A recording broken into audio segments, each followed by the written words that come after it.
ನಮ್ಮ ಕಾಲಕ್ಕೆ ಅವ್ರಿಗೆ ನಮ್ಮ ಇಲಾಖೆಯಲ್ಲಿ ಅವ್ರು ಇರಬಾರ್ದು, ನಾನು ಇರಬೇಕು ಅಥವಾ ಅವರು ಇರಬೇಕು ಅಷ್ಟೇ ಇತ್ತು. ಸೊ ನಾನು ಅವ್ರ ಮನೆಗೆ 2-3 ಸರ್ತಿ ಹೋಗಿದ್ದೆ.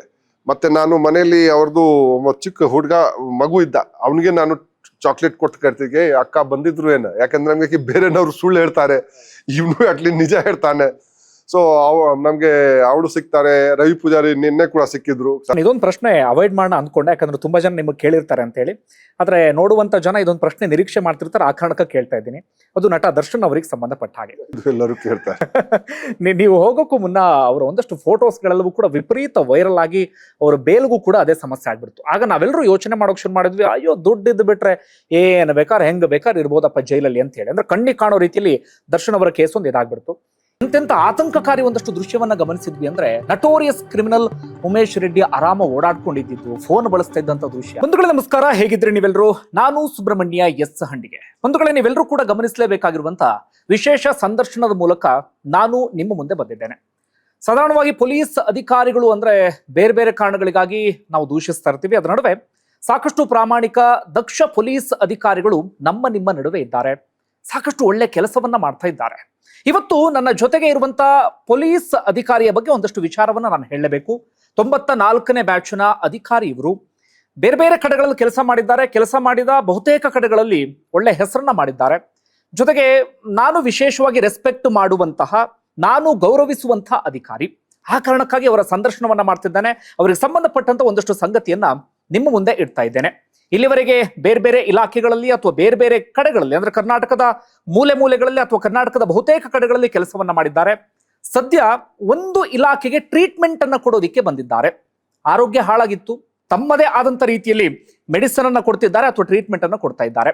ಅದು ಕಾರಾಗೃಹ ಹಾಗೂ ಸುಧಾರಣಾ ಸೇವಾ ಇಲಾಖೆಯ DGP ಅವರಾಗಿರುವಂತ ಅಲೋಕ್ ಕುಮಾರ್ ಅವರು ನಮ್ಮ ಜೊತೆಗಿದ್ದಾರೆ. ಸರ್ ನಮಸ್ಕಾರ, ಕಾರ್ಯಕ್ರಮಕ್ಕೆ ಆತ್ಮೀಯ ಸ್ವಾಗತ. ಸರ್, ಮೊದಲ ಪ್ರಶ್ನೆ ನಿಮ್ಮ ಇಲಾಖೆಗೆ ಸಂಬಂಧಪಟ್ಟ ಹಾಗೆ ಕೇಳಬೇಕು.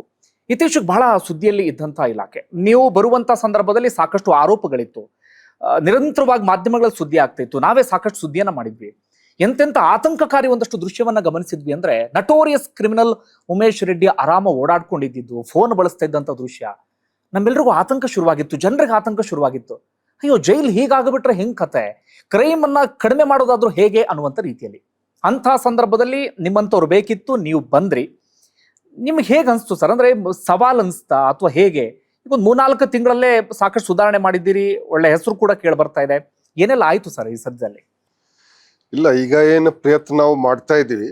ಈಗ ನಾವು ಹೇಳ್ಬಹುದು ಇನ್ನೂ ಯಶಸ್ವಿ ಆಗಿಲ್ಲ, ಯಾಕಂದ್ರೆ ಬಹಳಷ್ಟು ಕೆಲಸ ಇನ್ನೂ ಮಾಡ್ಬೇಕಾಗತ್ತೆ. ನೀವು ಹೇಳಿದಿರ, ಈ ಗುಲ್ಗಿ ಕೊಟ್ರೆ ಇದು ಸಾಮಾನ್ಯ, ಇದು ಏನ ವೈರಲ್ ಇಲ್ಲ, ಇದು ಈ ಬಹಳ ದಿವಸದಿಂದ ಕಾಯಿಲೆ ಇಲ್ಲಿ ಆಗಿದೆ ಇಲ್ಲಿ.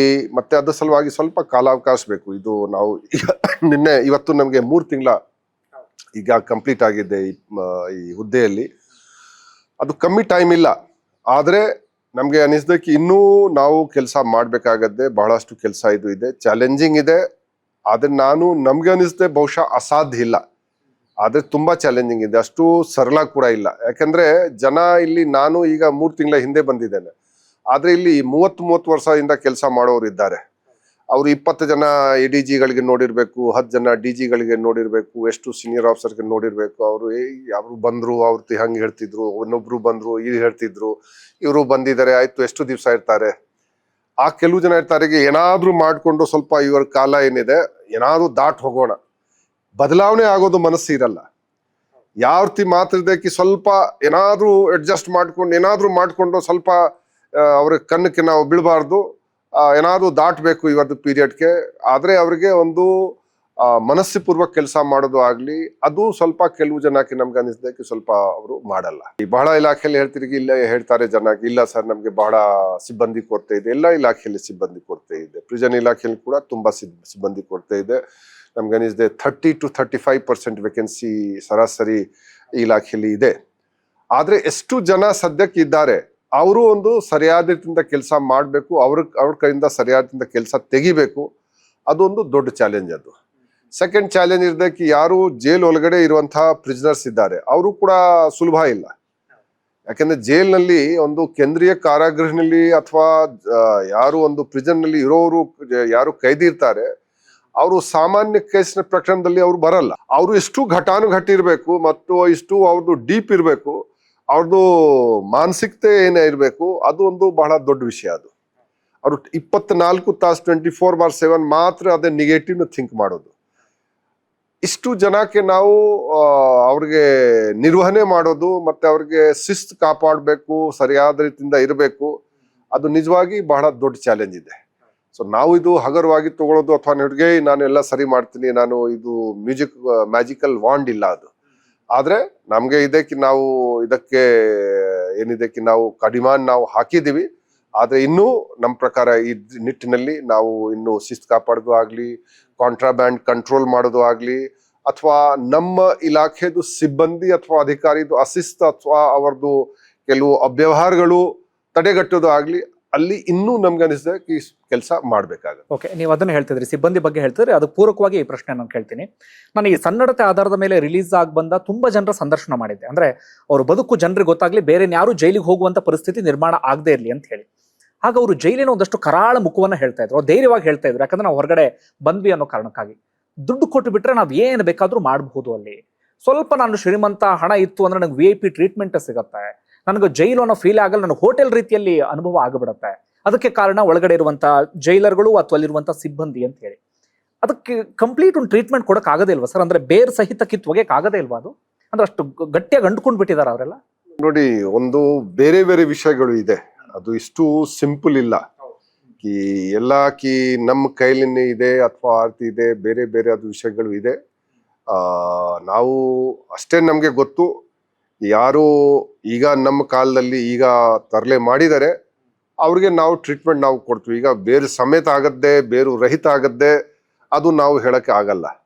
ಯಾಕೆಂದ್ರೆ ಮತ್ತೆ ನಾವು ಅವ್ರಿಗೆ ಕಿತ್ತು ಹಾಕ್ತಿವಿ, ಮತ್ತೆ ಸ್ವಲ್ಪ ಅಲ್ಲಿ ಮಣ್ಣು ಹತ್ತಿ ಮತ್ತೆ ಅಲ್ಲಿ ನೀರು ಸಿಕ್ಕರೆ ಮತ್ತೆ ಅದು ಮತ್ತೆ ಬೆಳಿತಾನೆ. ಈಗ ನಾವು ಅವ್ರದ್ದು ಎಲ್ಲ ನಮ್ದು ಹನಿಮೂನ್ ಪೀರಿಯಡ್ ನಾವೇನು ಹೇಳ್ತೀವಿ, ಅದು ದಟ್ ಈಸ್ ಓವರ್. ಈಗ 90 days ನಮ್ಗೆ ಆಲ್ರೆಡಿ ಈಗ ಆಗ್ಬಿಟ್ಟಿದೆ. ಈಗ ಯಾರು ಆರ್ತಿ ನಮ್ಮ ಪ್ರಕಾರ ತಪ್ಪು ಮಾಡಿದ್ರೆ ಮತ್ತೆ ನಾನು ನಿರ್ದಾಕ್ಷಿಣ್ಯವಾಗಿ ಅವ್ರ ಮೇಲೆ ಕ್ರಮ ತಗೊಂಡು ಇಷ್ಟು ದಿವಸ ನಾನು, ಯಾಕೆಂದ್ರೆ ಇಲಾಖೆನಲ್ಲಿ 60% ಜನ ಮೇಲೆ ಆಲ್ರೆಡಿ ಈಗಾಗಲೇ ಶಿಸ್ತಿನ ಕ್ರಮ ಡಿಪಾರ್ಟ್ಮೆಂಟಲ್ ಇನ್ಕ್ವೈರಿ ನಡೀತಾ ಇದೆ. ಅದು ಯಾವ ಇಲಾಖೆ ಸಲುವಾಗಿ ಇದು ಸರಿ ಇಲ್ಲ. ಅದು ಎಷ್ಟು ದೊಡ್ಡ ಮಟ್ಟಿಗೆ ಸಿಬ್ಬಂದಿ ಮೇಲೆ ಅಥವಾ ಅಧಿಕಾರಿಗಳ ಮೇಲೆ ಶಿಸ್ತಿನ ಕ್ರಮ ಅದು ಆಗ್ತಿದ್ರೆ ಅವ್ರದ್ದು ಮೊರಾಲ್ ಬಹಳ ಲೋ ಇರ್ತದೆ. ಸೊ ಆ ಒಂದು ನಾನು ಭಾವನೆ ಇಟ್ಕೊಂಡು ನಾನು ಇಷ್ಟು ದಿವಸ ನಾನು ಬಹಳ ಅವ್ರಿಗೆ ಆಸ್ಪತ್ರೆ ಕೊಟ್ಟಿದ್ದೇನೆ. ಇಲ್ಲ, ನಾನು ನಿಮ್ಗೆ ಪ್ರೋತ್ಸಾಹನ, ನೀವು ಒಳ್ಳೆ ಕೆಲಸ ಮಾಡಿ, ನಾವು ನಿಮ್ ಜೊತೆಗೆ ಇದ್ದೀವಿ, ನಿಮ್ಗೆ ನಾವು ಬಹುಮಾನ ಕೊಡ್ತೀವಿ, ನಿಮ್ಗೆ ಅಕ್ನಾಲೇಜ್ ಮಾಡ್ತೀವಿ, ನಿಮ್ಗೆ ನಾವು ರಿಕಗ್ನೈಸ್ ಮಾಡ್ತೀವಿ ನಿಮ್ಮ ಇದೆ. ಆದ್ರೆ ಯಾರು ಕೆಟ್ಟ ಕೆಲಸ ಈಗ ಮಾಡ್ತಾರೆ ಸರ್, ನಾವು ಇಷ್ಟು ದಿವಸ ನಾನು ಬಹಳ ಹೇಳ್ಬೇಕು, 1-2 ಸಂದರ್ಭ ಬಂತು, ಆದ್ರೂ ಕೂಡ ನಾನು ಅದು ಅಷ್ಟು ಅವ್ರಿಗೆ ಸ್ವಲ್ಪ ಟೈಮ್ ಕೊಟ್ಟೆ ಅವ್ರಿಗೆ. ಅದು ಈಗ ನಾವು ಏನಿದೆ ಬಹಳ ಸೀರಿಯಸ್ಲಿ ನಾವು ತಗೊಳ್ಬೇಕಾಗತ್ತೆ. ಯಾಕಂದ್ರೆ 3 ತಿಂಗಳ ನಂತರ ಕೂಡ ಅವರು ಅವ್ರ ವರ್ತನೆಯಲ್ಲಿ ಅವ್ರದ್ದು ಕಾರ್ಯವೈಖರಿ ಅವ್ರದ್ದು ಬದಲಾವಣೆ ಆಗಿಲ್ಲ ಕೆಲವು ಸಿಬ್ಬಂದಿದ್ದು. ಮತ್ತೆ ನಮ್ಮ ಪ್ರಕಾರ ನಾವು ನಮ್ಮ ಕಾಲಕ್ಕೆ ಅವ್ರಿಗೆ ನಮ್ಮ ಇಲಾಖೆಯಲ್ಲಿ ಅವ್ರು ಇರಬಾರ್ದು, ನಾನು ಇರ್ಬೇಕು ಅಥವಾ ಅವರು ಇರ್ಬೇಕು, ಅಷ್ಟೇ ಇದೆ. ಕರೆಕ್ಟ್. ಈಗ ಮುಂದೆ ನೀವು ಹೇಳ್ತಾ ಇದ್ರಿ, ಮುಂದೆ ನಾನು ಏನು ಗೊತ್ತಿಲ್ಲ, ನನ್ನ ಕಾಲದಲ್ಲಂತೂ ನಾನು ಮಾಡ್ತೀನಿ ಅನ್ನೋ ಮಾತನ್ನು ಹೇಳ್ತಾ ಇದ್ರಿ. ಬಟ್ ನಿಮ್ಮ ಕೆಲಸ ಮುಂದಿನವ್ರಿಗೆ ಮಾದರಿ ಆಗುತ್ತೆ ಅನ್ನೋದು ನಮ್ಮ ನಂಬಿಕೆ. ಸರಿ, ಇನ್ನೊಂದು ವಿಚಾರ, ನೀವು ಆರಂಭದಲ್ಲೇ ಹೇಳಿದ್ರಿ, ನಿಮ್ಮ ಇಲ್ಲಿ ಎದುರುಗಡೆ ದೊಡ್ಡದಾಗ ಬೋರ್ಡ್ ಇದೆ, ಕಾರಾಗೃಹ ಮತ್ತು ಸುಧಾರಣಾ ಸೇವೆ ಅಂತ ಹೇಳಿ. ನಿಮ್ ಇಲ್ಲೂ ಕೂಡ ಬೋರ್ಡ್ ಇದೆ. ನಾವ್ ಯಾವಾಗ್ಲೂ ಕೂಡ ಬರೀ ಕಾರಾಗೃಹದ ಕಡೆಗೆ ಮಾತ್ರ ಗಮನ ಕೊಡ್ತೀವಿ, ಸುಧಾರಣಾ ಸೇವೆ ಆ ಪದನ ನಾವು ಹಂಗೆ ಬಿಟ್ಟು ಬಿಡ್ತೀವಿ. ಅದೊಂದು ಪ್ರಶ್ನೆ ನಮ್ದು. ಸುಧಾರಣಾ ಸೇವೆ ಅಂದ್ರೆ ಏನಾಗುತ್ತೆ ಜೈಲಿನ ಒಳಗಡೆ ಅನ್ನೋದು ಒಂದು ಪ್ರಶ್ನೆ ಸರ್. ಮತ್ತೊಂದು, ನಾನು ಅದೇ ಒಂದಷ್ಟು ಜನ ಸಂದರ್ಶನ ಮಾಡಿದಾಗ ತುಂಬಾ ಜನ ಹೇಳ್ತಾ ಇದ್ರು, ಜೈಲಿನ ಒಳಗಡೆ ಸಾಕಷ್ಟು ಮುಗ್ಧರೂ ಕೂಡ ಇದ್ದಾರೆ ಅಂತ. ಯಾವ್ದಾವ್ದೋ ಸುಳ್ಳು ಕೇಸ್ಗಳಲ್ಲಿ ಒಳಗಡೆ ಬಂದು ಸಿಕ್ಕಾಕೊಂಡ್ ಬಿಟ್ಟಿದ್ದಾರೆ, ಹೊರಗಡೆ ಹೋಗೋಕ್ಕಾಗದೆ ವಿಲ ಒದ್ದಾಡ್ತಿದ್ದಾರೆ. ಒಂದಷ್ಟು ಜನಕ್ಕೆ ಬೇಲ್ ಕೊಡೋಕ್ಕಾಗದೆ ಅವರೆಲ್ಲರೂ ಕೂಡ ಪರದಾಡ್ತಿದ್ದಾರೆ. ಇನ್ನೊಂದಷ್ಟು ಗರ್ಭಿಣಿಯರು ಬಂದಾಗ ಅವ್ರ ಮಕ್ಕಳು ಕೂಡ ಅಲ್ಲೇ ಇರುವಂತ ಪರಿಸ್ಥಿತಿ ಎದುರಾಗಿದೆ ಅಂತ. ಈ ಓವರಾಲ್ ಇದನ್ನೆಲ್ಲವನ್ನೂ ಕೂಡ ನೋಡ್ಕೊಂಡು ಸುಧಾರಣಾ ಸೇವೆ ಅಂದಾಗ ಆ ನಿಟ್ಟಿನಲ್ಲಿ ಏನಾಗ್ತದೆ ಸರ್ ಜೈಲಲ್ಲಿ? ನಾವು ಸುಧಾರಣಾ ಸೇವೆ ಡೆಫಿನೆಟ್ಲಿ ನಾನು ಇದಕ್ಕೆ ಬಹಳ ಗಂಭೀರವಾಗಿ ನಾನು ತಗೊಂಡಿದ್ದೇನೆ. ಅಲ್ಲಿ ಇಷ್ಟು ದೊಡ್ಡ ಪರಪ್ಪನಗರ ಜೈಲಿನಲ್ಲಿ ಕೂಡ ಬೇರೆ ಕಡೆ ಎಲ್ಲ ನಡೀತಾ ಇದೆ, ಯೋಗ ಆಗ್ಲಿ, ಧ್ಯಾನ ಆಗ್ಲಿ.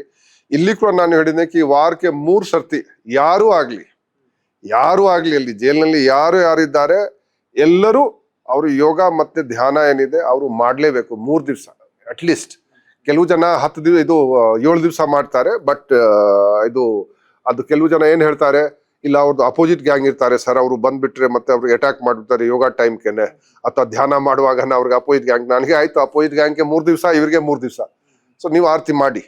ಸೊ ಆದ್ರೆ 3 ದಿವಸ ಏನಿದೆ ಕನಿಷ್ಠ ಪಕ್ಷ ಎಲ್ಲರೂ ಮಾಡಬೇಕು. ಸೊ ನಾವು ಯೋಗ, ಧ್ಯಾನ, ಆ ನಂತರ ಎಜುಕೇಶನಲ್ ಪ್ರೋಗ್ರಾಮ್ಸ್ ನಾವು ಮಾಡ್ತಾ ಇದ್ದೀವಿ. ಬೇಕರಿ ಇದೆ ಈಗ, ಅದು ಬಹಳ ಚೆನ್ನಾಗೇ ಇದೆ. ನಾನು ನಿಮ್ಮ ಇದು ಮುಖಾಂತರ ಹೇಳ್ತೀನಿ, ನಿನ್ನೆ ನಾನು ಹೋಗಿದ್ದೆ ಅಲ್ಲಿ ರಿವ್ಯೂ ಸಲುವಾಗಿ ಪರಪ್ಪನಗರದಲ್ಲಿ. ಅದು ಕೊಟ್ಟರು ಕೋಕೋನಟ್ ಬಿಸ್ಕಿಟ್, ಇಷ್ಟು ಚೆನ್ನಾಗಿತ್ತು. ನಾನು ಹೇಳಿದ್ದಕ್ಕೆ ಇಷ್ಟು ಚೆನ್ನಾಗಿದೆ, ಹೊರಗಡೆ ಕೂಡ ಸಿಗಲ್ಲ.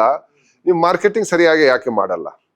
ಈ ಮಾರ್ಕೆಟಿಂಗ್ ಮಾಡಿದ್ರೆ ಬೇರೆ ಜನ ಕೂಡ ತಗೊಳ್ತಾರೆ. ಸೊ ನಾವೀಗ ಹೇಳಿದ್ದಕ್ಕೆ ನಮ್ಮ ಆಫೀಸ್ಲಿ ಈಗ ನಾವು ಅದೇ ಬಿಸ್ಕಿಟ್ ಕೊಡ್ತೀವಿ ಎಲ್ಲರಿಗೆ, ನಾವು ತಿಂತೀವಿ ಅದೇ ಬಿಸ್ಕಿಟ್, ಪೇಮೆಂಟ್ ಕೊಡ್ತೀವಿ ಅವರಿಗೆ, ಯಾಕಂದ್ರೆ ಅವ್ರಿಗೆ ಆದಾಯ ಆಗ್ಲಿ. ಯಾಕಂದ್ರೆ ನಾವು ಫುಕ್ಸಟ್ ತಗೊಳ್ಳೋದು ಬೇಡ, ಅವರು ಏನಿದೆ ಅವ್ರಿಗೆ ಆದಾಯ ಆಗ್ಲಿ. ಹಾರ್ಡ್ ಅಂಡ್ ಕ್ರಿಮಿನಲ್ ನಮ್ಮ ಪ್ರಕಾರ ಇರೋರು ಕಾನ್ವಿಕ್ಟ್ ನಲ್ಲಿ ನಿಮ್ಗೆ 20 to 30% ಹಾರ್ಡ್ ಕೋರ್ ಕ್ರಿಮಿನಲ್ 30% ಗಿಂತ ಜಾಸ್ತಿ ಇಲ್ಲ.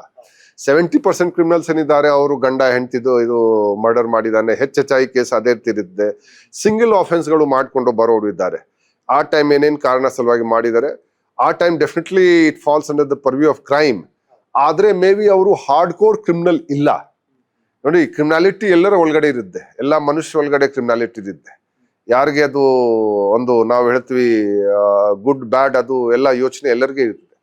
ಸೊ ನಾವು ಬ್ಯಾಡ್ಗೆ ಕಂಟ್ರೋಲ್ ಇಟ್ಕೊಳ್ಳೋದು, ಗುಡ್ಗೆ ಹೊರಗಡೆ ಬಿಡೋದು ಇದ್ದೆ. ಯಾರು ಏನ್ ಮಾಡ್ತಾರೆ, ಉಲ್ಟಾ ಮಾಡ್ತಾರೆ, ಅವರು ಕ್ರಿಮಿನಲ್ ಆಗ್ಬಿಡ್ತಾರೆ. ನಾವು ಅವ್ರಿಗೆ ನೋಡಿದರೆ ಗೊತ್ತಾಗಲ್ಲ ಇವರು ಮರ್ಡರ್ ಮಾಡ್ತಾರೆ. ಅದನ್ನ ನಾನೇ ಅವ್ರಿಗೆ ಜೋಕ್ ಮಾಡ್ತೀನಿ, ಅವ್ರಿಗೆ ಅಲ್ಲಿ ಅವರು ಇದಿಷ್ಟು ಚಿಕ್ಕದು ಯಾರು ಇರ್ತಾನೆ, ಯಾರು ಮುದುಕಿ ಇರ್ತಾಳೆ, ಏನ್ ಕೇಸ್ ಇದೆ ಅಮ್ಮ? Murder case. ನಿಮ್ಗೆ ನೋಡಿದ್ರೆ ನಿಮ್ಗೆ ಬಹಳ ಗಾಬರಿ ಆಗ್ತದೆ, ನೀವು ಮರ್ಡರ್ ಮಾಡ್ಬಿಡ್ತೀಯ. ನಮ್ಗೆ ಎಂತ ಜನಕ್ಕೆ ಮರ್ಡರ್ ಕೇಸ್ಲಿದ್ದಾರೆ, ಅವ್ರಿಗೆ ಒಂದು ಬೆಕ್ ಹೊಡಿಯಕ್ಕೆ ಆಗಲ್ಲ ಸರಿಯಾಗಿ. ಅವ್ರದ್ದು ಮರ್ಡರ್ ಕೇಸ್ಲಿ ಇದ್ದಾರೆ, ಯಾವ್ದು ಸಿಕ್ಕಾಕೊಂಡಿದ್ದಾರೆ ಅದು ನಮ್ಗೆ ಕೂಡ ಅರ್ಥ ಆಗಲ್ಲ.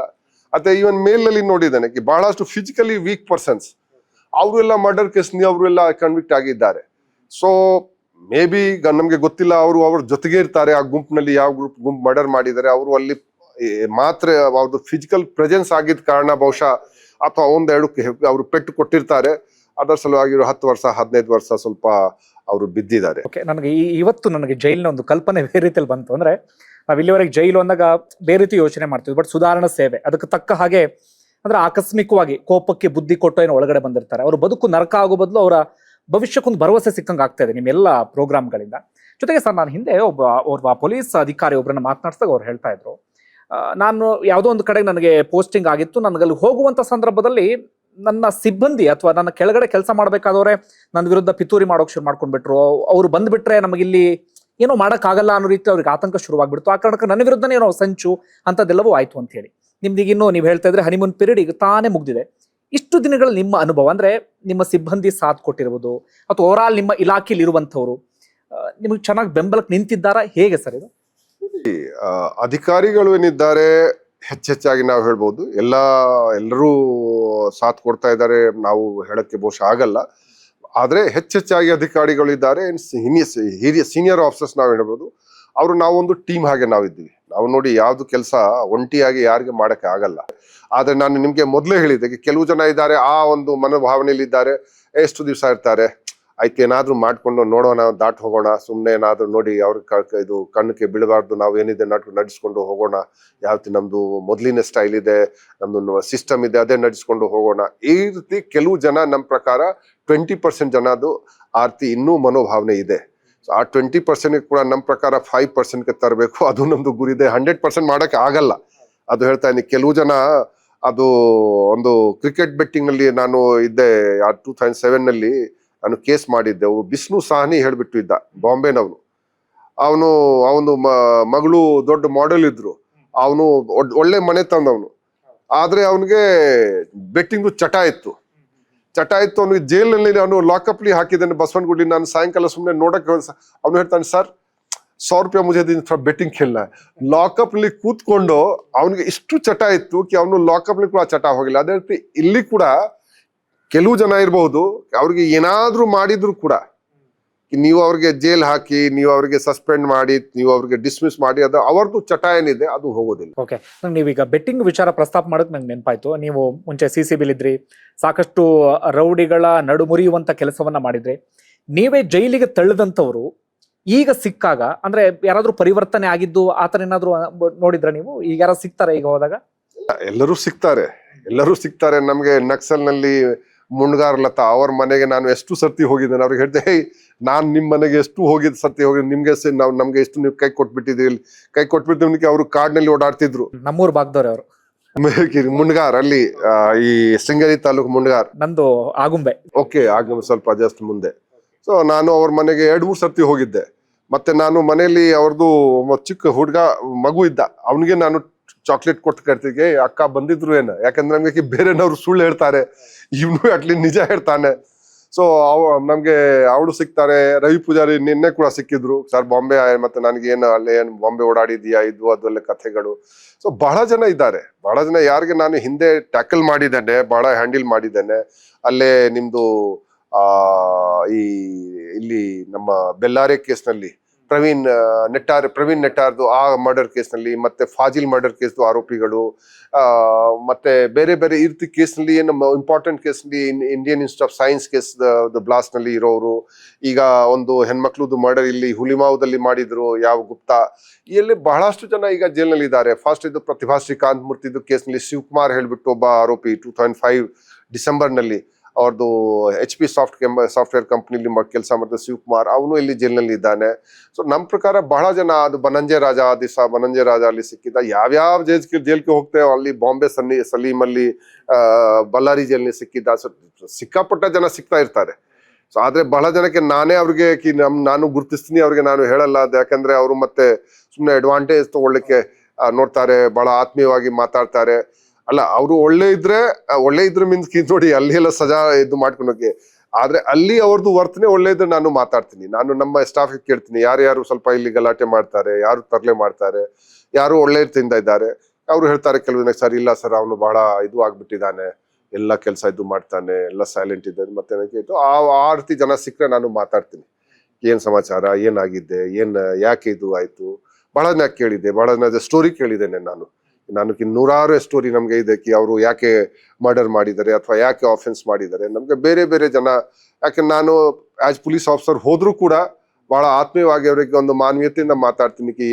ಯಾವ ಪರಿಸ್ಥಿತಿನಲ್ಲಿ ಅವ್ರದ್ದು ಒಂದು ಸೈಕಲಾಜಿ ತಿಳ್ಕೊಳಕ್ಕೆ, ಯಾವ ಒಂದು ಮನಸ್ಥಿತಿನಲ್ಲಿ ಅವರು ಇರ್ತಿ ಅದು ಈ ಅಪರಾಧಕ್ಕೆ ಅವನು ಕೈ ಹಾಕಿದ್ದಾನೆ, ಅದು ಸ್ವಲ್ಪ ನಾವು ಅರಿತುಕೊಳ್ಬೇಕಾಗತ್ತೆ. ಯಾಕಂದ್ರೆ ಮುಂದೆ ಯಾರು ಮಾಡಬಾರ್ದು ಅದ್ರ ಸಲುವಾಗಿ ನಾವು ಅದು ತಿಳ್ಕೊಳ್ಬೇಕಾಗತ್ತೆ, ಬೇರೆನವ್ರಿಗೆ ಹೇಳ್ಬೇಕು. ಈ ರೀತಿ ಬಹಳಷ್ಟು ಜನ ನಮ್ಗೆ ಸಿಗ್ತಾರೆ, ಒಬ್ರು ಇಬ್ರು ಇಲ್ಲ. ಇದೊಂದು ಪ್ರಶ್ನೆ ಅವಾಯ್ಡ್ ಮಾಡೋಣ ಅಂದ್ಕೊಂಡೆ, ಯಾಕಂದ್ರೆ ತುಂಬಾ ಜನ ನಿಮಗೆ ಕೇಳಿರ್ತಾರೆ ಅಂತ ಹೇಳಿ. ಆದ್ರೆ ನೋಡುವಂತ ಜನ ಇದೊಂದು ಪ್ರಶ್ನೆ ನಿರೀಕ್ಷೆ ಮಾಡ್ತಿರ್ತಾರೆ, ಆ ಕಾರಣಕ್ಕೆ ಕೇಳ್ತಾ ಇದ್ದೀನಿ. ಅದು ನಟ ದರ್ಶನ್ ಅವರಿಗೆ ಸಂಬಂಧಪಟ್ಟ ಹಾಗೆ. ಎಲ್ಲರೂ ಕೇಳ್ತಾರೆ. ನೀವು ಹೋಗೋಕ್ಕೂ ಮುನ್ನ ಅವರ ಒಂದಷ್ಟು ಫೋಟೋಸ್ಗಳೆಲ್ಲವೂ ಕೂಡ ವಿಪರೀತ ವೈರಲ್ ಆಗಿ ಅವರ ಬೇಲ್ಗೂ ಕೂಡ ಅದೇ ಸಮಸ್ಯೆ ಆಗ್ಬಿಡ್ತು. ಆಗ ನಾವೆಲ್ಲರೂ ಯೋಚನೆ ಮಾಡೋಕೆ ಶುರು ಮಾಡಿದ್ವಿ, ಅಯ್ಯೋ ದುಡ್ಡು ಇದ್ದು ಬಿಟ್ರೆ ಏನ್ ಬೇಕಾದ್ರೆ ಹೆಂಗ್ ಬೇಕಾದ್ರೆ ಇರ್ಬೋದಪ್ಪ ಜೈಲಲ್ಲಿ ಅಂತ ಹೇಳಿ. ಅಂದ್ರೆ ಕಣ್ಣಿಗೆ ಕಾಣೋ ರೀತಿಯಲ್ಲಿ ದರ್ಶನ್ ಅವರ ಕೇಸ್ ಒಂದು ಇದಾಗ್ಬಿಡ್ತು. ಈಗ ಅದೇ ದರ್ಶನ್ ಅವರ ವಿಚಾರದಲ್ಲಿ ನಾವು ಒಂದಷ್ಟು ಸುದ್ದಿಯನ್ನ ನೋಡ್ತಿರ್ತೀವಿ, ನಾವೇ ಒಂದಷ್ಟು ಸುದ್ದಿಯನ್ನ ಮಾಡ್ತಿರ್ತೀವಿ. ಅವರು ಆರೋಪವನ್ನು ಕೂಡ ಮಾಡಿದ್ರು, ಜೈಲಿನ ಕೈಪಿಡಿಯಲ್ಲಿ ಇರೋದು ಕೂಡ ನನಗೆ ಸಿಗ್ತಿಲ್ಲ ಅಂತ ಹೇಳಿ. ಒಂದು ದಿಂಬಿಗೂ ಕೋರ್ಟ್ ಮೊರೆ ಹೋಗ್ಬೇಕು, ಸಣ್ಣ ಸಣ್ಣ ಸೇವೆಗೂ ಕೂಡ ನಾನು ಕೋರ್ಟ್ ಮೊರೆ ಹೋಗ್ಬೇಕು ಅನ್ನೋ ಸ್ಥಿತಿ. ಹೇಗಿದ್ದಾರೆ ಸರ್ ದರ್ಶನ್? ನೀವು ಇತ್ತೀಚೆಗೆ ಭೇಟಿಯಾಗಿದ್ದೀರಿ? ಇತ್ತೀಚೆಗೆ ನಾನು ಆಗಿಲ್ಲ, 1 ತಿಂಗಳ ಹಿಂದೆ ನಾನು ಹೋಗ್ತಾ ಇರ್ತೀನಿ. ಆದ್ರೆ ನಾನು 1 ತಿಂಗಳ ಹಿಂದೆ ಬಹುಶಃ, ಆದ್ರೆ ಯಾರು ನಮ್ಗೆ ಏನು ಅವರು ಏನ ದೂರ ಕೊಟ್ಟಿಲ್ಲ ಅಷ್ಟೇ. ಅವರು ಅಲ್ಲಿ ಆ ಕಡೆ ಜನರೇಟರ್ ಇರಲಿಲ್ಲ, ಅದಕ್ಕಾಗಿ ಹೇಳಿದ್ರು. ನಾನು ಹೇಳಿದೆ ನಮ್ಮವರಿಗೆ ಇಡೀ ಅವ್ರದ್ದು ರೂಮ್ ಇಲ್ಲ, ಆ ಪೂರ್ತಿ ಬ್ಲಾಕ್ ನಲ್ಲಿ ಜನರೇಟರ್ ಸೌಲಭ್ಯ ಇರಲಿಲ್ಲ. ನಾನು ಹೇಳಿದಕ್ಕಿಲ್ಲ, ಎಲ್ಲ ಕಡೆ ಜೈಲ್ ಸೆಕ್ಯೂರಿಟಿ ದೃಷ್ಟಿಯಿಂದ ಜನರೇಟರ್ ಇರಬೇಕು, ಯಾಕೆಂದ್ರೆ ಕತ್ಲೆ ಬಹಳ ಇದ್ರೆ ಅದು ಜೈಲ್ ಸೆಕ್ಯೂರಿಟಿಗೆ ಸರಿ ಇಲ್ಲ. ಸೊ ಅದು ನಮ್ಗೆ ಕೇಳಿದ್ರು, ಅದು ಬಿಟ್ಟು ಅವರು ಏನ್ ಕೇಳಿಲ್ಲ. ಅವರು ಜಸ್ಟ್ ಆಸ್ ಎನಿ ಅದರ್ ಅದು ಪ್ರಿಸನ್ ಇನ್ಮೇಟ್ ಅವರು ಕೂಡ ಇದ್ರು, ನಾವು ಮಾತಾಡ್ಕೊಂಡು ಬಂದಿದ್ದೀವಿ. Okay okay. ಅಂದ್ರೆ ಯಾವ ರೀತಿ, ಅಂದ್ರೆ ಜನರ ಕುತೂಹಲ ಕಾರಣ ಕೇಳ್ತೀನಿ, ಅಂದ್ರೆ ನಾರ್ಮಲ್ ಇದ್ರಲ್ಲೇ ಇದ್ದಾರಾ ಹೇಗೆ? ಇಲ್ಲ, ಅವ್ರು ಕ್ವಾರಂಟೈನ್ ಸೆಲ್ ಇದ್ದಾರೆ. ಅವರು ಕ್ವಾರಂಟೈನ್ ಸೆಲ್ ಇದ್ದಾರೆ. ಅಲ್ಲಿ 5-6 ಜನ ಒಂದೇ ಇದ್ರಲ್ಲಿ ನಾವು ಇಟ್ಟಿದ್ದೀವಿ. ನಿಮ್ಮ ಹತ್ರ ಮಾತಾಡಿದ್ರು? ನಾನು ಎಲ್ಲರಿಗೆ ಮಾತಾಡ್ತೀನಿ. ನಾನು ಎಲ್ಲರಿಗೆ ಮಾತಾಡ್ತೀನಿ. ನಾನು ಯಾರು ಒಳ್ಳೆ ಆಗಿದ್ರೆ ಅದು ನಾನು ಹೇಳಿದ್ರೆ, ಕೆಟ್ಟಿದ್ರು ಕೂಡ ಮಾತಾಡ್ತೀನಿ. ಸ್ವಲ್ಪ ಬುದ್ಧಿ ಮಾತು ಹೇಳ್ತೀನಿ, ಅಲ್ಲೇ ಹೇಳ್ತೀನಿ. ಕೆಲವು ಜಾಸ್ತಿ ತರಲೆ ಇರ್ತಾನೆ, ಸ್ವಲ್ಪ ಅವ್ರಿಗೆ ಅಲ್ಲಿ ಎಚ್ಚರಿಕೆ ಕೂಡ ನೀಡ್ತೀನಿ, ಸರಿಯಾಗಿ ಇರ್ಬೇಕು. Okay okay okay. ಅಂದ್ರೆ ನಿಮ್ಗೆ ಈಗ ಕಾರಾಗೃಹ DGP ಆಗಿ ನಮಗನ್ಸುತ್ತೆ ಅವರೊಬ್ರು ಸೆಲೆಬ್ರಿಟಿ, ಒಬ್ಬ ನಟ ಅಥವಾ VIP ಅನ್ನೋ ರೀತಿಲಿ, ನಿಮ್ಗೆಲ್ಲರೂ ನಾರ್ಮಲ್. ನಮ್ಗೆ ಅದು ನಾವು ನಿನ್ನೆ ಕೂಡ ಪಾಪ ಅವ್ರಿಗೆ ನೋಡಿದ್ದೆ, ಪವಿತ್ರ ಗೌಡಕ್ಕೆ ನೋಡಿದ್ದೆ. ನಾವು ಇದನ್ನ ನೋಡಿದ್ದೆ, ಯಾವ ಕಡೆ ಇದ್ರು ನಮ್ಗೇನಿದಕ್ಕೆ ನಮ್ಗೆ ಯಾರು ವಿಶೇಷವಾಗಿ ವೈಯಕ್ತಿಕವಾಗಿ ನಮ್ಗೆ ಏನು ಜಗತ್ನಲ್ಲಿ ಬಹಳ ಜನಕ್ಕೆ ನಾನು I don't get over out by any ಪರ್ಸನಾಲಿಟಿಗೆ. ಅವರು ಬಂದ್ರು, ಅದು ಹಂಗ್ ಇದು ಅದು ಅದು ಯಾರು ಅಮಿತಾಬ್ ಬಚ್ಚನ್ ಬಂದ್ರು, ಸರಿ ಆಯ್ತು ಬಂದ್ರೆ ಬಹಳ ಜನ ನಮ್ಗೆ ಏರ್ಪೋರ್ಟ್ ನಲ್ಲಿ ಸಿಗ್ತಾರೆ. ನಾನು ಯಾರ ಕಡೆ ಹೋಗಲ್ಲ. ಬಹಳಷ್ಟು ಇಲ್ಲೇ ಕರ್ನಾಟಕದ ದೊಡ್ಡ ನಟಗಳು ಏರ್ಪೋರ್ಟ್ ಲಾಂಜ್ ಸಿಗ್ತಾರೆ, ನಾನು ಯಾರ ಕಡೆ ಹೋಗಲ್ಲ. ಅದೇ ಕೆಲವು ಸಂದರ್ಭದಲ್ಲಿ ಅವರೇ ಬರ್ತಾರೆ, ನಾವು ಬಂದ್ರೆ ನಾವು ಆತ್ಮೀಯವಾಗಿ ಮಾತಾಡ್ತೇವೆ. ಆದ್ರೆ ನಾನು ಈ ಸುಮ್ಮನೆ ಹೋಗಿ ಇದು ಮಾಡೋದು ಅದು ಸರಿ ಇರಲ್ಲ. ಸೊ ಆ ದೃಷ್ಟಿಯಿಂದ ನಮ್ಗೆ ಯಾವ ಪರ್ಸನಾಲಿಟಿಯಿಂದ ಬಹಳ ಇದು ಆಗಲ್ಲ ಕಿ ಅವರು ಭಾರಿ ದೊಡ್ಡ ಪರ್ಸನಾಲಿಟಿ ಇಲ್ಲಿದ್ದಾರೆ ಅಥವಾ ಅವಳು ಅಲ್ಲಿದ್ದಾರೆ. ಅದಕ್ಕೆ ನಮ್ಗೆ ನಮ್ಗೆ ಅಷ್ಟೇ ಅನಿಸಿದೆ, ತಮ್ಮ ರೋಲ್ ಮಾಡ್ತಾ ಇದ್ದಾರೆ, ಅವರು ತಮ್ಮ ಫೀಲ್ಡ್ ನಲ್ಲಿ ಚೆನ್ನಾಗಿ ಮಾಡ್ತಾರೆ, ನಾವು ನಮ್ಮ ಫೀಲ್ಡ್ ನಲ್ಲಿ ಚೆನ್ನಾಗಿರ್ಬೇಕು ಅಷ್ಟೇ. ನಾನು ನಿಮ್ಮನ್ನ ಸಾಕಷ್ಟು ದಿನಗಳಿಂದ ನಿಮ್ಮ ಬಗ್ಗೆ ನೋಡ್ತಾ ಇದ್ದೀನಿ. ನಿಮ್ಮ ಬಗ್ಗೆ ಒಂದಷ್ಟು ಸುದ್ದಿಯನ್ನು ಕೂಡ ನಾನು ಮಾಡಿದ್ದೆ, ಜನರಿಗೆ ಮುಂದೆ ಇಡುವಂತ ಕೆಲಸವನ್ನು ಮಾಡಿದ್ದೆ. ನಮ್ಮ ರಾಜ್ಯದ ಮೂಲೆ ಮೂಲೆಯಲ್ಲಿ ಕೆಲಸ ಮಾಡಿದ್ದೀರಿ, ಬೇರೆ ಬೇರೆ ರೋಲ್ ಅನ್ನು ಕೂಡ ನಿರ್ವಹಿಸಿದ್ದೀರಿ. ಒಮ್ಮೊಮ್ಮೆ ವ್ಯವಸ್ಥೆಯ ವಿರುದ್ಧವಾಗಿ ನಿಂತ್ಕೊಳ್ಳುವಂತ ಪರಿಸ್ಥಿತಿಯೂ ಕೂಡ ನಿಮಗೆ ಎದುರಾಗಿತ್ತು. ಆ ಸಂದರ್ಭದಲ್ಲಿ ನಿಮ್ಮ ವಿರುದ್ಧ ಏನೋ ಸಂಚಾಗೋದಾಗೋದು ಅಥವಾ ಯಾರಿಂದಲೋ ನೀವು ಒಂದು ರೀತಿಯಲ್ಲಿ ಶಿಕ್ಷೆಗೊಳಗಾಗುವಂತ ಪರಿಸ್ಥಿತಿ ಅಥವಾ ಸಸ್ಪೆಂಡು ಮತ್ತೊಂದು ಮಗದೊಂದು, ಇದೆಲ್ಲದ್ರ ಬಗ್ಗೆ ಏನ್ ಹೇಳ್ತೀರಿ ಸರ್? ಒಂದು ವ್ಯವಸ್ಥೆಯನ್ನು ಸರಿ ಮಾಡಬೇಕು ಅಂತ ಪ್ರಯತ್ನ ಪಟ್ಟಾಗ ಇಲ್ಲ ನೋಡಿ, ಕೊಡಬೇಕು ಅಂತ ಪ್ರಯತ್ನ ಪಟ್ಟಾಗ ಏನಾಗುತ್ತೆ ಅಂತ ನೋಡಿ, ನೀವು ಒಂದು ಗಾದೆ ಇದೆ, the path to hell is full with good intentions. ಮತ್ತೆ ಇನ್ನೊಂದು ಇದೆ, ನೀವು ಈ ಕಾಲದಲ್ಲಿ ಏನಾದ್ರೂ ಒಳ್ಳೆ ಕೆಲಸ ಮಾಡ್ಲಿಕ್ಕೆ ಹೋದ್ರೆ ನಿಮ್ಗೆ ಚಾಲೆಂಜಸ್ ಆಗದ್ದೆ, ನಿಮ್ಗೆ ಕಷ್ಟ ಆಗದ್ದೆ, ನಿಮ್ಗೆ ಸಮಸ್ಯೆಗಳು ಆಗದ್ದೆ, ನಾವು ಮಾನಸಿಕವಾಗಿ ರೆಡಿ ಇರಬೇಕು. ಈಗ ಯಾಕಂದ್ರೆ ಮೊದಲೇನಿತ್ತು ಸಮಾಜದಲ್ಲಿ 80% ಜನ ಚೆನ್ನಾಗೇ ಇದ್ರು, 90% ಜನ ಚೆನ್ನಾಗಿದ್ರು, 10% ಈಗ ವಿಪರೀತ ಆಗ್ಬಿಟ್ಟಿದೆ. ಆ ಸಮಯದಲ್ಲಿ ನೀವು ಯಾವ ಒಳ್ಳೆ ಕೆಲಸ ಮಾಡಕ್ಕೆ ಹೋದ್ರೆ ಮತ್ತೆ ನಿಮ್ಗೆ ಕಡೆಗಣಿಸೋರು, ತೊಂದರೆ ಕೊಡೋರು ಅವರು ಬಹಳ ಜನ ಇರ್ತಾರೆ, ನಿಮ್ಮ ಹಿಂದೆ ಮುಂದೆ ಎಲ್ಲ ಇರ್ತಾರೆ. ಇದು ನಮ್ಮ ಪ್ರಕಾರ ಪಾರ್ಟ್ ಆಫ್ ಲೈಫ್ ಇದೆ. ಯಾವ ಪ್ರೊಫೆಷನ್ ಅಲ್ಲಿ ಯಾರು ಬಹಳ ಅದು ಒಂದು ನಾವು ಹೇಳಿದಕ್ಕೆ ಒಂದು ತಮ್ಮ ನಿರ್ಧಾರಗಳು ತಗೊಳ್ತಾರೆ, ಇದು ಮಾಡ್ತಾರೆ, ಅವ್ರಿಗೆ ಬಹಳ ಕಡೆ ಈ ರೀತಿ ಆಗತ್ತೆ. ನೀವು ಜುಡಿಷಿಯರಿ ಆಗ್ಲಿ ಅಥವಾ ಫಿಲ್ಮ್ ಲೈನ್ ಆಗ್ಲಿ ಅಥವಾ ಪಾಲಿಟಿಕ್ಸ್ ಆಗ್ಲಿ ಅಥವಾ ಯಾವಿದು ಆಗ್ಲಿ, ಅದು ಆಗಿದೆ. ನಾವು ಅಷ್ಟೇ ನಾವು ಯಾವ ರೀತಿ ನಾವು ಸಮಸ್ಯೆಗಳಿಗೆ ಎದುರಿಸ್ತೀವಿ ಅದು ಬಹಳ ಮುಖ್ಯ. ಇದು ಹೇಳೋದು ಬಹಳ ಈಜಿ ಇದೆ, ಆದ್ರೆ ಹೆಚ್ಚೆಚ್ಚಾಗಿ ಜನ ಏನಿದ್ದಾರೆ ನಮ್ಗೆ ಗೊತ್ತು ಬಹಳಷ್ಟು ಆಫೀಸರ್ಸ್ ಇರ್ತಾರೆ, ಅವ್ರಿಗೇನಾದ್ರು ಸಮಸ್ಯೆ ಆಗಿದ್ರೆ ಅವರು ಢಮಾರ್ ಆಗ್ಬಿಡ್ತಾರೆ. ಆದ್ರೆ ನಾನು ಇದು ಹೇಳೋದಕ್ಕಿಲ್ಲ, ಯಾವ ಲೈಫ್ ಇರೋವರೆಗೆ ಅದು ಇದು ಇಲ್ಲಿ ಸಮಸ್ಯೆ ಆಗ್ಲಿ, ಪ್ರೊಫೆಷನಲ್ ವಿಷಯ ಆಗ್ಲಿ, ಬೇರೆ ವಿಷಯ ಆಗ್ಲಿ, ನಾವು ಧೈರ್ಯದಿಂದ ಇರಬೇಕು. ಮತ್ತೆ ನಾವು ಧೈರ್ಯದಿಂದ ಅದು ದಾಟ್ಸ್ಲಿಕ್ಕೆ ನಾವು ಪ್ರಯತ್ನ ಮಾಡಬೇಕು. ಯಾಕೆಂದ್ರೆ ಲೈಫ್ ಏನಿದ್ದಕ್ಕೆ ಬಹಳ ಒಂದು ಯುನಿಕ್ ಇದು ಇದೆ, ಆಪರ್ಚುನಿಟಿ ಇದೆ. ನಾವು ಸುಮ್ನೆ ಅದು ಸರೆಂಡರ್ ಆಗೋದು ಅಥವಾ ನಾವು ಸುಮ್ನೆ ಸೋಲೋ ಅನ್ನಿಸೋದು ನಮ್ಮ ಪ್ರಕಾರ ಮಾಡಬಾರ್ದು. ಓಕೆ ಸರ್, ಇನ್ನೊಂದು ಪ್ರಶ್ನೆ, ಇನ್ನೊಬ್ಬರನ್ನ ಕುಗ್ಗಿಸೋದಿಕ್ಕೆ ಇರುವಂತ ಒಂದು ಸುಲಭ ಅಸ್ತ್ರ ಅಂದ್ರೆ ಆ ವ್ಯಕ್ತಿ ಮೇಲೆ ಸುಳ್ಳು ಆರೋಪ ಹೊರಿಸೋದು ಅಥವಾ ಸಮಾಜದ ಮುಂದೆ ಆ ವ್ಯಕ್ತಿಯ ಕ್ಯಾರೆಕ್ಟರ್ನ ಹಾಳು ಮಾಡುವ ರೀತಿಯಲ್ಲಿ ಬಿಂಬಿಸೋದು ಅಥವಾ ಆ ವ್ಯಕ್ತಿನ ವಿಲನ್ ರೀತಿಯಲ್ಲಿ ಈ ಸಮಾಜದ ಮುಂದೆ ಬಿಂಬಿಸುವಂತ ಪ್ರಯತ್ನ. ಹಾಗೆ ಪ್ರಯತ್ನ ಆದಾಗ ಮೆಂಟಲಿ ವೀಕ್ ಆಗುವಂತ ಪರಿಸ್ಥಿತಿ ಎದುರಾಗುತ್ತೆ. ಹೇಗೆ ಅಂದ್ರೆ ನಾನು ಹಾಗಲ್ಲ, ಆದ್ರೂ ಸಮಾಜದ ಮುಂದೆ ಹೀಗೆ ಬಿಂಬಿಸ್ತಾ ಇದಾರಲ್ಲ ಅನ್ನೋ ರೀತಿಲಿ. ನೋಡಿ, ನೀವು ಬೇರೆ ಜನದು ವರ್ತನೆ ಕಂಟ್ರೋಲ್ ಮಾಡಕ್ಕೆ ನಿಮ್ಗೆ ಆಗಲ್ಲ. ಈ ಸಮಾಜದಲ್ಲಿ ಈಗ ಮೀಡಿಯಾನಲ್ಲಿ 10 ಹೇಳ್ಬಹುದು, ಬೇರೆ ಜನ 16 ಹೇಳ್ಬಹುದು, ಬೇರೆ ನಿಮ್ದು ಸಹೋದ್ಯೋಗಿ 20 ಹೇಳ್ಬಹುದು. ಅದು ಕಂಟ್ರೋಲ್ ಮಾಡಕ್ಕೆ ಅದು ನಮ್ಗೆ ಇದಿಲ್ಲ. ನಮ್ ಕಂಟ್ರೋಲ್ ನಮ್ಮ ಮೈಂಡ್ ಅಷ್ಟೇ ಇದೆ. ಮತ್ತೆ ನಮ್ದು ಮೈಂಡ್ ಕ್ಲಿಯರ್ ಇದ್ರೆ ಮತ್ತೆ ಯಾರು 100 ಮಾತಾಡ್ಲಿ, ಯು ನೋ ಯೋರ್ ಸೆಲ್ಫ್, ಗೊತ್ತಿದೆ, ಅದು ಇರ್ಬೇಕು. ನಿಮ್ ಕಾನ್ಸೈನ್ಸ್ ಕ್ಲಿಯರ್ ಇರ್ಬೇಕು. ನಮ್ ಕಾನ್ಸೈನ್ಸ್ ಕ್ಲಿಯರ್ ಇಲ್ಲ, ನಾವೇಕಿಲ್ಲ ನಾನು ಏನು ತಪ್ಪು ಮಾಡಿದ್ದೇನೆ, ಜನಕ್ಕೆ ಬಹುಶಃ ಅದು ಗೊತ್ತಿರ್ಲಿಕ್ಕಿಲ್ಲ, ಆದ್ರೆ ನಮ್ಗೆ ಗೊತ್ತಿದೆ. ಸೊ ಅದು ಇದ್ರೆ ನಾವೇ ಮೆಂಟಲಿ ಮತ್ತೆ ಮೋರಲಿ ವೀಕ್ ಆಗ್ಬಿಡ್ತೀವಿ. ಫ್ಯಾಮಿಲಿ ಹೆಂಗೆ ರಿಸೀವ್ ಮಾಡ್ತದ ಅಂತದನ್ನ ಅಂತ? ಫ್ಯಾಮಿಲಿ ಅದು ನೋಡಿ, ಯಾವ ಇದ್ರಲ್ಲಿ ಬಂದಾಗ ಕಷ್ಟ, ವಿಶೇಷವಾಗಿ ನಿಮ್ದು ಒಳ್ಳೆತನದಲ್ಲಿ ಅವರು ನಿಮ್ ಜೊತೆಗೆ ಅವರು ಇದು ಮಾಡ್ತಾರೆ, ಆಕಿಂತ ಆದ್ರೆ ಕಷ್ಟದಲ್ಲಿ ಅವರೇ ನಿಮ್ ಜೊತೆಗೆ ಇರ್ತಾರೆ. ಅದೆಲ್ಲ ಫ್ಯಾಮಿಲಿ ಇದೆ. ಕಷ್ಟ ಬಂದಾಗ ಅವ್ರದ್ದು ಫ್ಯಾಮಿಲಿನಿದೆ, ಅವರೇ ಅವ್ರ ಸಪೋರ್ಟ್ ಇರ್ತಾರೆ, ಅವರೇ. ಬೇರೆ ಏನಿದೆ ಈ ಕಾಲದಲ್ಲಿ, ಈಗ ಮೊದಲೇ ಜಾಯಿಂಟ್ ಫ್ಯಾಮಿಲಿ ಇತ್ತು, ಜಾಯಿಂಟ್ ಫ್ಯಾಮಿಲಿ ಸಿಸ್ಟಮ್ ಹೋಗ್ಬಿಟ್ಟಿದೆ, ಈಗ ನ್ಯೂಕ್ಲಿಯರ್ ಫ್ಯಾಮಿಲಿ ಬಂದಿದೆ. ಸೊ ಈಗ ಮಾತ್ರ ಅದು ಈಗ ಈ ಕಾಲದಲ್ಲಿ ಮತ್ತೆ ಒಬ್ರು ನಿಮ್ಗೆ ಫ್ರೆಂಡ್ಸ್ ಇರ್ತಾರೆ ಅಥವಾ ನಿಮ್ದು ಇಮಿಡಿಯೇಟ್ ಫ್ಯಾಮಿಲಿನಿದೆ, ಅವರೇ ಇರ್ತಾರೆ. ಮತ್ತೆ ಫ್ಯಾಮಿಲಿಗೆ ಜಾಸ್ತಿ ಸಮಸ್ಯೆಗಳು ಆಗತ್ತೆ. ಯಾಕೆಂದ್ರೆ ನಮ್ಗೆ ಏನು ಮೆಂಟಲ್ ಸ್ಟ್ರೆಂತ್ ಇದೆ, ನಮ್ದು ಏನು ಕೆಪಾಸಿಟಿ ಥಿಂಕ್ ಮಾಡೋದು ಅಥವಾ ರೆಸಿಸ್ಟ್ ಮಾಡೋದು ಅಥವಾ ತಡ್ಕೊಳ್ಳೋದು ಇದೆ, ಅವ್ರಿಗೆ ಇರಲ್ಲ. ಮತ್ತೆ ಅವ್ರಿಗೆ ಬಹಳಷ್ಟು ವಿಷಯ ಗೊತ್ತಾಗಲ್ಲ. ಅವ್ರಿಗೆ ಜಾಸ್ತಿ ಸ್ವಲ್ಪ ನೋವು ಬರುತ್ತೆ, ಅವ್ರಿಗೆ ಜಾಸ್ತಿ ನಾವು ಹೇಳ್ಬೋದು ಎಫೆಕ್ಟ್ ಅವ್ರಿಗೆ ಜಾಸ್ತಿ ಆಗುತ್ತೆ.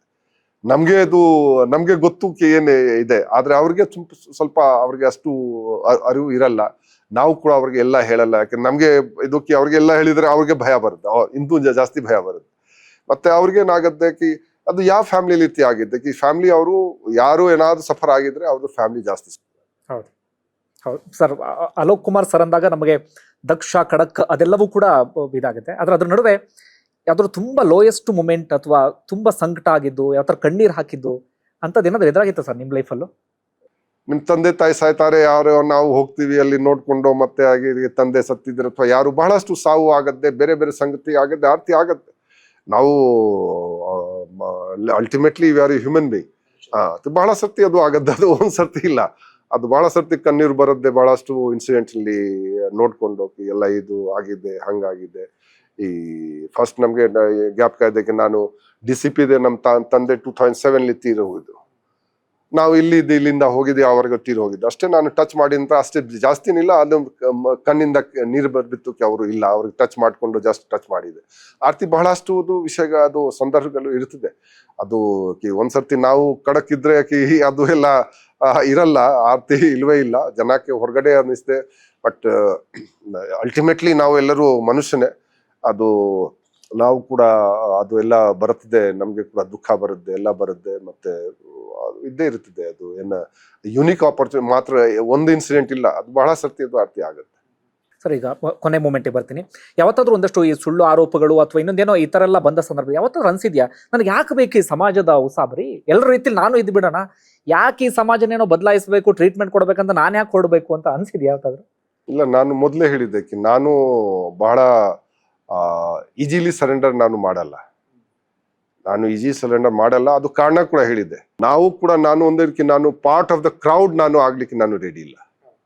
ಈ ಗುಂಪುದು ಒಂದು ಭಾಗ, ಹಾಗೆ ಏನು ಗುಂಪಿನ ಕುರಿಗಳು ಸರ್, ಅದು ಅವ್ರ ಜೊತೆಗೆ 99 ಕುರಿ ಇದೆ, ನಾನು ಕೂಡ ಒಂದು ಕುರಿ ಆಗ್ಬೇಕು, ಅದು ನಮ್ದು ಜಾಯಮಾನ ಇಲ್ಲ. ನಮ್ದು ಇದೆ ಇಲ್ಲ, ನಮ್ಗೆ ಏನು ಅನಿಸ್ಬೇಕಿಲ್ಲ, ಇದು ಸರಿ ಇದೆ, ನಮ್ಮ ಸಲುವಾಗಿ ಸರಿ ಇದೆ, ಸಮಾಜ ಸಲುವಾಗಿ ಸರಿ ಇದೆ, ನಮ್ಮ ಹುದ್ದೆ ಸಲುವಾಗಿ ಸರಿ ಇದೆ, ನಾನು ಪ್ರಯತ್ನ ಮಾಡ್ತೀನಿ. ಆರ್ತಿ ನಾವು ಕೆಲಸ ಮಾಡ್ಬೇಕು. ಸರ್, ಈ ಪ್ರಶ್ನೆನ ನೀವು ರಿಸೀವ್ ಮಾಡ್ತೀರಾ ಇಲ್ಲ, ನಾನು ತುಂಬಾ ಮಾಡಲ್ಲ, ಉತ್ತರ ಕೊಡ್ಲೇಬೇಕು ಅಂತ ನಾನು ಮಾಡಲ್ಲ. ಆದ್ರೆ ಇವತ್ತಿಗೂ ನನ್ನ ಸೇರಿದಂತೆ ತುಂಬಾ ಜನರಿಗೆ ಇರುವಂತ ಪ್ರಶ್ನೆ, ಆ ಕಾರಣಕ್ಕೂ ಕೇಳ್ತಾ ಇದ್ದೀನಿ. ಜೊತೆ ನಮ್ಮ ವ್ಯೂವರ್ಸ್ ಕೂಡ ನಿರೀಕ್ಷೆ ಮಾಡ್ತಿರ್ಬೋದು ಈ ಪ್ರಶ್ನೆ ನಾನು ನಿಮಗೆ ಕೇಳ್ತೀನಿ ಅಂತ ಹೇಳಿ. ನೀವು ಕಮಿಷನರ್ ಆಗ್ತೀರಿ, ಆದ್ರೆ ಬರೀ 47 ದಿನ ಮಾತ್ರ ಇರ್ತೀರಿ. ಇವತ್ತಿಗೂ ಇರುವಂತ ಪ್ರಶ್ನೆ, ಯಾಕೆ ಹಾಗಾಯ್ತು? ಸರ್ಕಾರ ಬದಲಾವಣೆ ಆಯ್ತು ನೋಡಿ, ಪ್ರಜಾಪ್ರಭುತ್ವ ವ್ಯವಸ್ಥೆ ಇದೆ.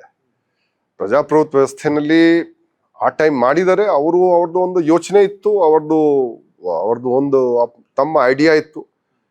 ಅದು ನಾನು ಸರಿ ಇತ್ತು ತಪ್ಪಿತ್ತು ಅದರ ಬಗ್ಗೆ ನಾನು ಟೀಕೆ ನಾನು ಮಾಡಲ್ಲ, ಯಾಕಂದ್ರೆ ಅದು ಪಾರ್ಟ್ ಆಫ್ ನಮ್ದು ಡ್ಯೂಟಿ ಇಲ್ಲ, ಅದಕ್ಕಾಗಿ ಅದರ ಬಗ್ಗೆ ಟೀಕೆ ಮಾಡಲ್ಲ ಅಷ್ಟೇ. ನೋಡಿ, ಪ್ರಜಾಪ್ರಭುತ್ವ ವ್ಯವಸ್ಥೆಯಲ್ಲಿ ಅದು ತೀರ್ಮಾನ ತಗೊಳ್ಳೋದು, ಅದು ನಮ್ಮ ಜನಪ್ರತಿನಿಧಿಗಳು, ಅದು ಅವರು ಮುಖ್ಯಸ್ಥ ಆಗ್ತಾರೆ.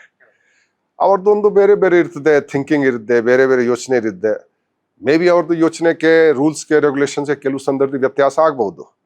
ಆದ್ರೆ ನಾವು ಅವ್ರಿಗೆ ಡಿಕ್ಟೇಟ್ ಮಾಡಕ್ಕೆ ನಮ್ಗೆ ಆಗಲ್ಲ. ಅದು ಅವ್ರದ್ದು ನಿರ್ಧಾರಗಳು ಇರ್ತದೆ. ಅವರು ತಮ್ಮ ಯೋಚನೆ ಪ್ರಕಾರ, ತಮ್ಮ ಅಸೆಸ್ಮೆಂಟ್ ಪ್ರಕಾರ ಅವ್ರು ನಿರ್ಧಾರ ತಗೊಂಡಿದ್ದಾರೆ. ಅದರ ಬಗ್ಗೆ ನಾವು ಈಗ ಸರಿ ನಿರ್ಧಾರ, ತಪ್ಪು ನಿರ್ಧಾರ, ಅದು ನಾನು ಈಗ ಅದರ ಬಗ್ಗೆ ಟೀಕೆ ಮಾಡಲ್ಲ. ಓಕೆ ಸರ್, ಈಗ ನೀವು ಕರ್ನಾಟಕ ಅಂದಾಗ ನಿಮ್ಗೆ ಯಾವ ಭಾವನೆ ಬರುತ್ತೆ ಸರ್? ಕರ್ನಾಟಕದ ಮೂಲೆ ಮೂಲೆಯಲ್ಲಿ ಕೆಲಸ ಮಾಡಿದ್ದೀರಿ, ಸಾಕಷ್ಟು ಹಳ್ಳಿಗಳಿಗೂ ಕೂಡ ಭೇಟಿ ಕೊಟ್ಟಿದ್ದೀರಿ, ಕರ್ನಾಟಕ ಜನರು ನೋಡಿದ್ದೀರಿ, ಕನ್ನಡನ ಇಷ್ಟು ಚೆನ್ನಾಗಿ ಮಾತಾಡ್ತೀರಿ.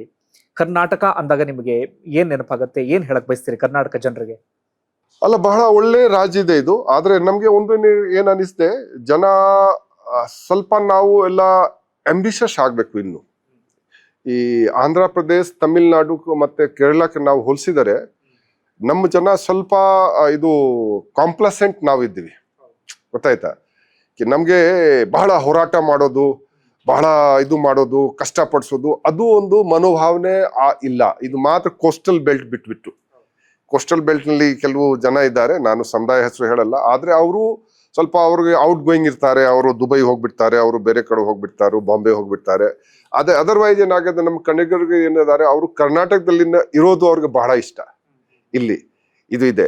ಅದರ್ವೈಸ್ ಇದು ನಮ್ಗೆ ದೊಡ್ಡ ದೊಡ್ಡ ಸೈಂಟಿಸ್ಟ್ಗಳು ಇಲ್ಲಿದ್ದ ನಾವು ಪ್ರೊಡ್ಯೂಸ್ ಮಾಡಿದ್ವಿ. ಡಾಕ್ಟರ್ ರಾಜಾ ರಮಣ್ಣ, ಬಹುಶಃ ನಿಮ್ಗೆ ಗೊತ್ತಿಲ್ಲ, ಆದ್ರೆ ಅವ್ರಿಗೆ ನಮ್ಮ ಅಟಾಮಿಕ್ ಇದರಲ್ಲಿ ಅವ್ರದ್ದು ಬಹಳ ದೊಡ್ಡ ಕೊಡುಗೆ ಇದೆ. ನಮ್ಮ ನ್ಯೂಕ್ಲಿಯರ್ ವೆಪನ್ ಅಲ್ಲಿ ಬಹಳ ದೊಡ್ಡ ಕೊಡುಗೆ ಇದೆ ಅವರದ್ದು ಇದೆ. ಅಷ್ಟೇ ಬಹಳಷ್ಟು ISRO ಇಲ್ಲಿ ಇದೆ, ಇಷ್ಟು ದೊಡ್ಡ ದೊಡ್ಡ ಸೈಂಟಿಸ್ಟ್ ಎಲ್ಲ ಕೊಟ್ಟಿದ್ದಾರೆ.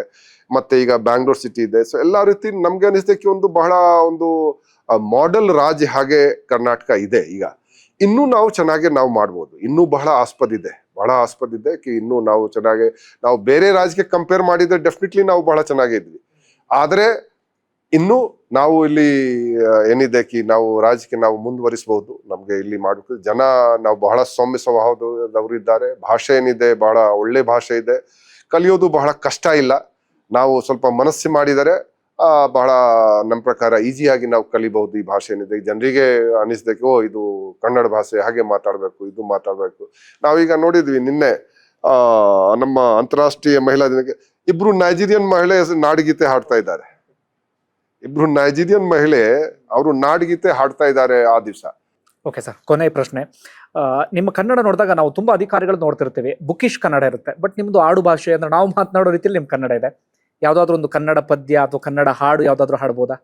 ಬಾರಿಸು ಕನ್ನಡ ಡಿಮ್ ಡಿಮ್ ವಾ, ಬಾರಿಸು ಕನ್ನಡ ಡಿಮ್ ಡಿಮ್ ವಾ, ಓ ಕರ್ನಾಟಕ ಹೃದಯ ಶಿವಾ, ಬಾರಿಸು ಕನ್ನಡ ಡಿಮ್ ಡಿಮ್ ವಾ. ವಾಹ್, ಸೂಪರ್ ಸರ್, ಸಖತ್. ನಿಮ್ಮ ಬಾಯಲ್ಲಿ ಕನ್ನಡ ಕೇಳಕ್ ಖುಷಿ ಆಗುತ್ತೆ. ಇತ್ತೀಚೆಗೆ ಪೊಲೀಸ್ ಅಧಿಕಾರಿಗಳ ವಿರುದ್ಧ ಒಂದಷ್ಟು ಆರೋಪಗಳೆಲ್ಲವೂ ಕೂಡ ಕೇಳಿ ಬರ್ತಾ ಇರುತ್ತೆ. ಯಾವುದೋ ಕಳ್ತನ ಪ್ರಕರಣ ಅಂದಾಗ ಅದರಲ್ಲಿ, ದರೋಡೆ ಪ್ರಕರಣ ಅಂದಾಗ ಅದರಲ್ಲಿ, ಅಥವಾ ಇನ್ಯಾವುದೋ ಕೇಸ್ಗಳಲ್ಲಿ ಪೊಲೀಸರೇ ಸಿಕ್ಕಾಕೊಳ್ಳೋದು. ಅದನ್ನೆಲ್ಲ ನೋಡಿದಾಗ ಅಂದ್ರೆ ಇಡೀ ಇಲಾಖೆ ಹೆಸರನ್ನೇ ಹಾಳು ಮಾಡ್ಬಿಡ್ತಾರೆ. ಅಂದ್ರೆ ಕೆಲವೊಬ್ಬರಿಂದಾಗಿ ಇಡೀ ಇಲಾಖೆ ಹೆಸರಲ್ಲಿ ಹಾಳಾಗುತ್ತೆ. ಅದು ನೋಡಿದಾಗ ಎಷ್ಟು ಸಿಟ್ಟು ಬರುತ್ತೆ ನಿಮ್ಗೆ ಅಂತ. ಇಲ್ಲ ನೋಡಿ, ಇದು ಬಹಳಷ್ಟು ನಾವು ಇದು ಇಕೋ ಸಿಸ್ಟಮ್ದು ಪಾರ್ಟ್ ಇದೆ. ಈ ಪೊಲೀಸ್ ಏನಿದೆ ಮೇಲಿಂದ ಆಕಾಶದಿಂದ ಬಂದಿಲ್ಲ, ಇವರು ಇಕೋ ಸಿಸ್ಟಮ್ ಇಂದ ಪಾರ್ಟ್ ಇದ್ದಾರೆ. ಮತ್ತೆ ಕೆಲವು ಲೋಪದೋಷಗಳು ಇಕೋ ಸಿಸ್ಟಮ್ದು ಏನಿರುತ್ತೆ, ಕೆಲವು ಜನಕ್ಕಿರುತ್ತೆ. ನಾವು ಹೇಳಿದ್ದೆ ಎಲ್ಲ ಕಡೆ ಒಳ್ಳೆ ಜನ ಇದ್ದಾರೆ, ಎಲ್ಲ ಕಡೆ ಕೆಟ್ಟ ಜನ ಇದ್ದಾರೆ.